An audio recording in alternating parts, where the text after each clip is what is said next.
आपण मिक्सचरचेच गणित पाहत होतो. ठीक आहे, बघा क्वेश्चन दिलेला आहे, थोडासा मे बी कट झाला असेल तो. 15% HCl ॲसिड असलेल्या 20 लिटर द्रावणात किती लिटर पाणी ओतावे, म्हणजे इथं ॲडिशनची प्रक्रिया इथून सुरू झाली आहे. किती लिटर पाणी ओतावे म्हणजे नवीन द्रावणातील ॲसिडचं प्रमाण 5% होईल. फॉर्म्युल्याने पण जाऊ शकतो आणि नॉर्मल आपल्या हाताच्या गणितावर सुद्धा जाऊ शकतो. फॉर्म्युला मी याच्यासाठी नको म्हणतो, वेळीच नाही आठवला, त्याच्यामध्ये परत काही चेंजेस वगैरे झाले, प्रश्नांमध्येच देताना चेंजेस वगैरे झाले तर प्रॉब्लेम येऊ शकतात. त्याच्यामुळे काय करायचं, दोन्ही गोष्टी शिकायच्या, फॉर्म्युल्याने पण जायचं, हातच्या गणिताने पण जायचं. तुम्हाला जी पद्धत सोपी जाते त्याची प्रॅक्टिस ठेवा आणि आयोगाचे जेव्हा पेपर तुम्ही देताल तेव्हा आल्यानंतर तुम्हाला ज्या पद्धतीने तुम्ही प्रॅक्टिस केली तशा पद्धतीने जा. ठीक आहे, आता बघा 15% HCl असलेल्या 20 लिटर द्रावणात किती लिटर पाणी ओतावे. ठीक आहे, सुरुवातीला काय 15% HCl 20 लिटरमध्ये 20 गुणिले 15. ठीक आहे, आता त्याच्यामध्ये किती पाणी टाकावे असं त्यांनी आपल्याला विचारलंय की नवीन रेशो काय होईल त्याचा 5%. अरे टक्केच, हां 5% होईल बरोबर. टक्के तर आपण कॅन्सलच करतोय, ते छेदातले 100 राईट. आता किती होते, हा 5 खाली आला म्हणजे काय बरोबरच्या पलीकडे असणारा 5 बरोबरच्या अलीकडे आला, 20 आणि 15च्या छेदामध्ये आला. आपण 5ने भाग देऊ शकतो, कोणाला द्यायचा 5ने कोणाला द्यायचं, 20ला दिलं तर 4 येते, 15ला दिलं तर 3 येते. ठीक आहे, मग उरलेल्या सोबत 20 गुणिले 3 किंवा 15 गुणिले 4 काही जरी केलं तरी डायरेक्ट 60. प्रत्येक कॅल्क्युलेशन हे कागदावर झालंच पाहिजे गरजेचं नाही. जेवढे कॅल्क्युलेशन तुम्ही माइंडमध्ये करताल तेवढंच तुम्हाला वेळ कमी लागतो बरं का. इथं डायरेक्ट 60 लिहिणं आणि मग ते 20 गुणिले 15 परत छेदामध्ये 5 टाकायचे, 5 आणि 15ला कट करा, मग 3 आले, 20 त्रिक 60 लिहायचे, तिथे काही गरज नाही ना. कॅल्क्युलेशन पटापट झाले पाहिजे. ठीक आहे, प्रत्येक कॅल्क्युलेशन कागदावर झालंच पाहिजे, असा अट्टहास नाही पाहिजे कधीच. ठीक आहे, आता काय झालं 20 आणि हे पाणी जशाल तसं 20 मध्ये किती पाणी टाकावं, 20 लिटर द्रावणामध्ये किती पाणी टाकावं म्हणजे मिश्रण 60 लिटर होईल बरोबर आहे. म्हणजे 20 लिटर मिश्रणामध्ये किती अजून पाणी टाकावं म्हणजे मिश्रण किती 60 होईल, तर 40. हे 60 वजा 20 वॉटर इक्वल्स टू 40 बरोबर आहे. फॉर्म्युल्याने गेलो, आलं उत्तर. फॉर्म्युला तुम्हाला माहिती आहे, ओल्ड मिश्रण into old ratio equals to old mixture plus new added into new ratio. असाच काहीतरी होता तो फॉर्म्युला. ठीक आहे, हातच्या गणितावर येऊन बघूया आपण कसं होतंय. 20 लिटर द्रावणामध्ये 15% HCl आहे, 15%. ठीक आहे, म्हणजे किती, सरळ सिंपल काम करायचं. आता याच्यामध्ये काय करायचं, 15%ला मी 10% आणि 5% असं जर का माझ्या इमॅजिनेशनसाठी ठेवलं चालतं. 10% आणि 5% ॲडिशन केली 15%. ओके, 20 लिटरचे 10% किती होतात 2.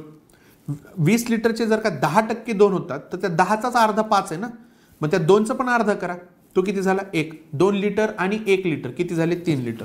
20चे 15% किती होतात 3 लिटर, काढून बघू शकता. ठीक आहे, येतात 3च लिटर येतात बघा. 15% सॉरी हे टक्के पण दिलेत आणि छेदामध्ये पण 100 दिलेले आहेत आपण बघा. 20 100 5 त्रिक 15 आलं की नाही 3 लिटर. तोंडावर करायचे गणित असे राईट. आणि ह्याच ट्रिक असतात, काही वेगळं नसतं. कॅल्क्युलेशन सोपं फास्ट कसं करायचं ते आलं लक्षात. 15% मला घ्यायचे होते, मी काय केलं 10% आणि 5% घेतलं. 10% आले 2 लिटर, 5% आलं 1 लिटर. टक्क्यांची ॲडिशन करतोय ते, लिटरची पण ॲडिशन करा, किती झालं 3 लिटर. आता हे 3 लिटर मला काय हवंय 5% हवंय. ठीक आहे, 3 लिटर आता मला काय हवंय 5% हवंय. ठीक आहे, मी काय करतो याला 10%मध्ये बघतो. जर का 5चे मी 10% करतोय म्हणजे काय करतोय दुप्पट करतोय बरोबर आहे. याची दुप्पट करा, किती होईल 6 लिटर होईल. 6 लिटर हे 10% एवढे, तर 100 लिटर किती असेल 60 लिटर.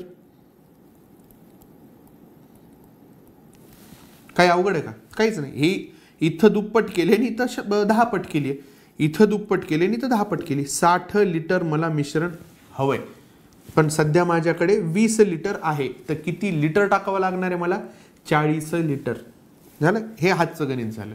याच्यामध्ये कुठे फॉर्म्युला नाही आहे, काहीच नाही आहे, न्यू रेशो ओल्ड रेशो काहीच नाही. एक्झिस्टिंग क्वांटिटीमध्ये सध्या आपलं ॲसिड आहे किती आणि ते टाकल्यानंतर पूर्ण याच्यामध्ये सुद्धा त्याला किती गिनल्या जाईल, ठीक आहे, किती मोजल्या जाईल, आपण एवढंच काढलेत, राईट. हे झाली हातची गणित आणि हा झाला फॉर्म्युला.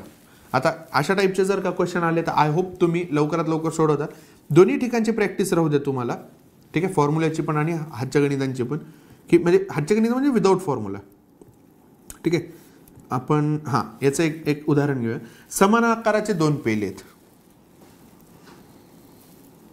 समान आकाराचे दोन पेले आहेत, ठीक आहे. त्याच्यापैकी त्यांनी काय सांगितलंय, अनुक्रमे 1/2 याचे आपण 1/2 केले, राईट, आणि 3/4 हे जे 4 याचे दुधाने भरलेत, हा दुधाने भरलाय, आणि 4 पैकी 3 हे दुधाने भरलेत. नंतर दोन्ही पाणी मिसळून ते काठापर्यंत भरले दोन्हीमध्ये. आता इथं काय पाणी आहे, काठापर्यंत भरले व दोन्ही पेल्यातील मिश्रण एका मोठ्या भांड्यात एकत्र केले. या मोठ्या भांड्यामध्ये आपण एकत्र केलंय असं जर का इमॅजिन केलं तर भांड्यातील दुधाचे पाण्याशी गुणोत्तर किती, ठीक आहे. हा मी डायग्राम तुम्हाला छोटीशी काय म्हणतात त्याला इमॅजिनेशनसाठी टाकली आहे, ठीक आहे, किंवा आलं तरी ठीक, म्हणजे इमॅजिनेशन झालं नाही झालं तरी काही फरक नाही पडत, आपल्याला शेवटी कॅल्क्युलेशन्सच करायचे. मी काय करतो, ह्यांच्यात छेद समान करून घेतो. एका ठिकाणी छेद 2 आहे, दुसऱ्या ठिकाणी छेद 4 आहे, बरोबर आहे. मी काय करतो, याला छेद समान करून घेतो. म्हणजेच काय करतो, याला ह्या जर का 2ला मला 4 करायचं असेल, 1/2 आहे, बरोबर आहे, आणि पलीकडे काय 3/4 आहे, बरोबर आहे. मला याला छेद समान करून घ्यायचा म्हणजे काय करायचं, इथे 2 गुणावं लागेल, छेदामध्ये 2 गुणलं येतं, वर सुद्धा 2 गुणावं लागेल. म्हणजे आता ही सगळी जी क्रिया आहे, शेवटी मला गणितामध्ये काय दिसणार आहे, हे जर का मी कट केलं तर काय 2 × 2 छेदामध्ये 4 आणि 1 × 2 अंशामध्ये 2 आलं. म्हणजेच काय सांगतं, ह्या भांड्यामध्ये 4 पैकी 2 दुधाने भरली आहेत आणि इकडं 4 पैकी 3 दुधाने भरली आहेत. याचा अर्थ इथे हाच झालाय, दुधाने भरले.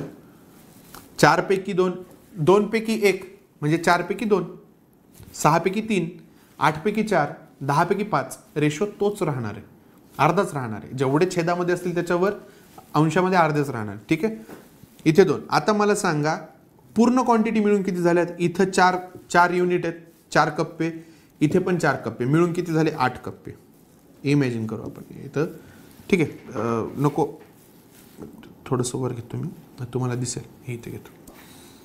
4 आणि 4 किती झाले 8 कप्पे, ठीक आहे. 1 2 हा तिसरा कप्पा, चौथा, 5वा, 6वा, 7 झालेत का 8. 1 2 3 4 5 6 7 8 झाले. 4 कप्पे आणि 4 कप्पे, हे जे 2-2चे होते साईडला, किती झाले ते 4 आणि 4 8. मी सरळ हे 8 मोजले. त्याच्यापैकी आता मला सांगा किती कप्पे दुधाचे भरलेले आहेत. 1 2 3 4 आणि 5, हे खालचे 5, 1 2 3 4 आणि 5, हे काय झालेत दुधाने भरलेले आहेत. 1 2 3 4 5, ठीक आहे. हे दुधाने मी भरून टाकले. आता उरलेल्या याच्यामध्ये पाणी असणार आहे, ऑब्व्हियस आहे, बरोबर. उरलेल्या याच्यामध्ये काय असणार आहे, इथं हे इथं पाणी असणार आहे या ठिकाणी,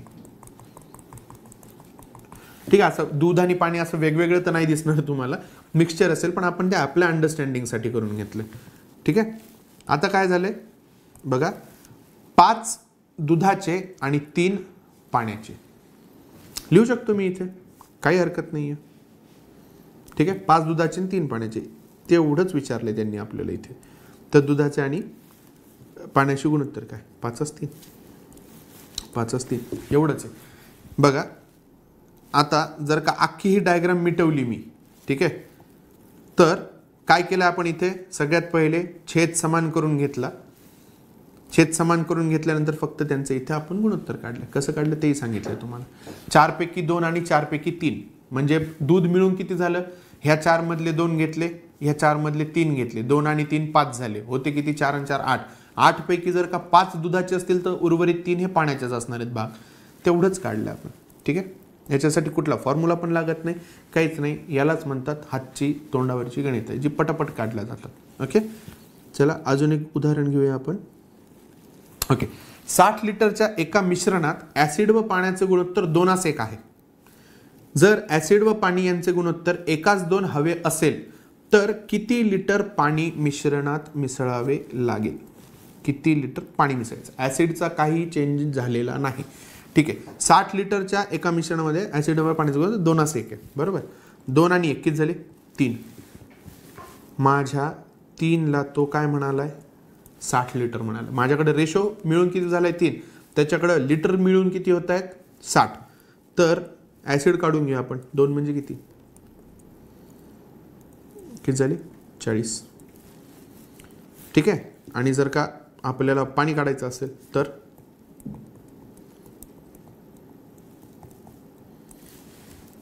सरळ काय 60चे 3 भाग केले आपण. 60चे 3 भाग केले, 20, 20 आणि 20. पहिले 2 भाग कशाचे आहेत? ॲसिडचे आहेत. नंतरचा 1 भाग पाण्याचा आहे. एवढंच आहे. हे कॅल्क्युलेशन करायची सुद्धा गरज नाही, हे माइंडमध्ये कॅल्क्युलेशन झाले पाहिजे. ठीक आहे, आता ओके हे खोडतो आणि आपल्याला कळालं की डायरेक्ट किती आहे? 40 हे काय? ॲसिड आहे, राईट.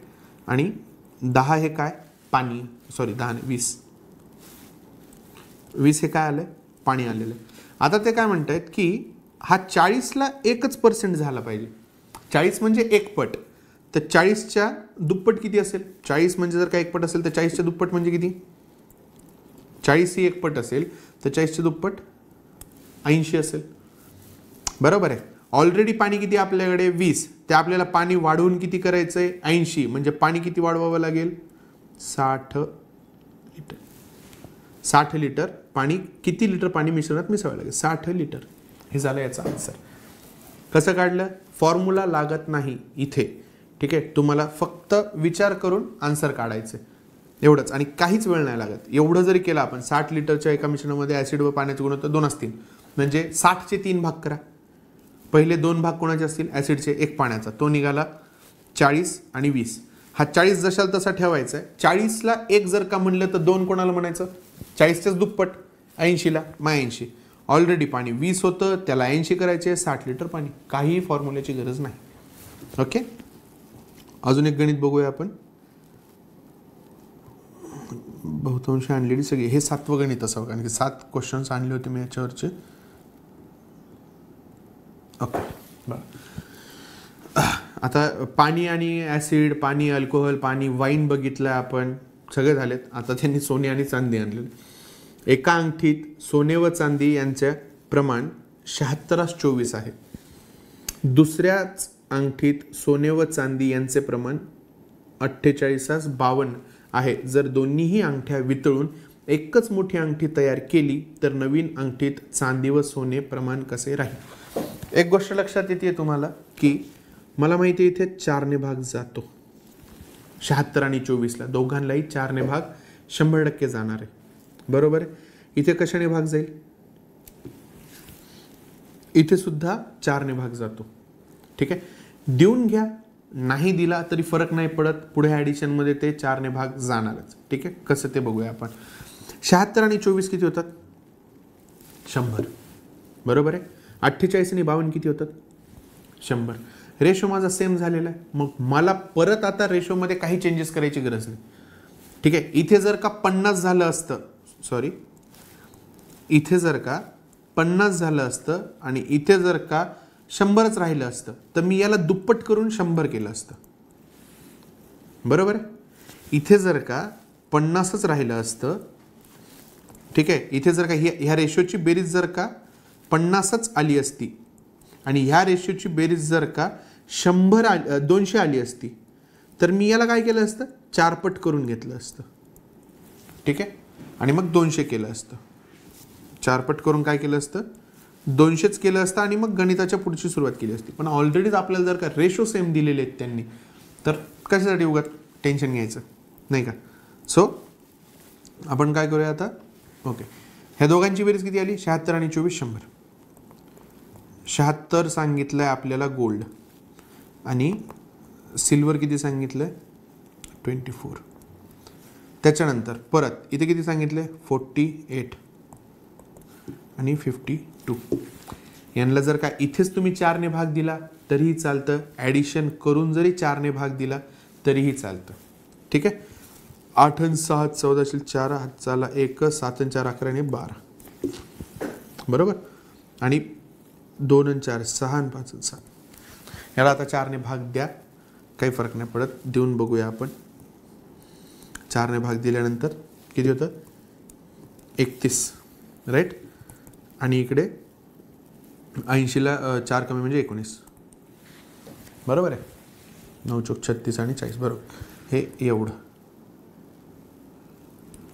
एवढ्या प्रमाणामध्ये ते सोने आणि चांदी यांचं प्रमाण एवढं राहील. 31 19 दोन्ही मिळून किती होतात, दोघांचं मिळून किती असेल ते 50 बरोबर. आलं लक्षात. काही नाही, हे 50 पूर्ण रेशोची बेरीज काढली आपण. रेशो काय असेल त्याचा 31 19 असेल.